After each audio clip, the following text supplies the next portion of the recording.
Which cognitive distortion can you relate to most? Of yourself, all or nothing. Either it's going to happen or it's not. There's no in between. It's either good or bad. There's no in between. It's all or nothing thinking.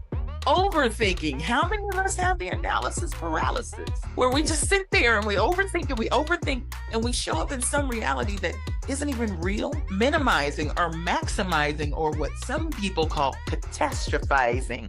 Some of us as mothers do this with our tweens and teens. You know, if they didn't answer the phone right away when we called them, instead of saying, oh, their battery might have died, we go to, oh my gosh, they're somewhere wounded in a ditch. Catastrophizing.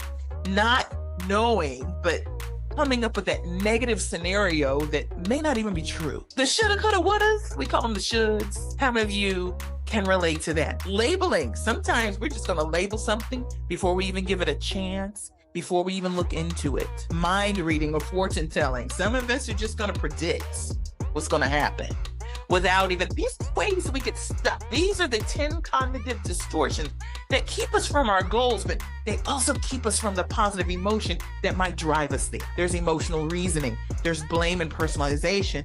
Discounting the positive. How many of us tend to be a little bit more pessimistic? You can be. So you may have to over-rotate. And then sometimes there's a mental filter. Here's the question for you. Jot this down. What is my go-to cognitive distortion? And how does it typically play out?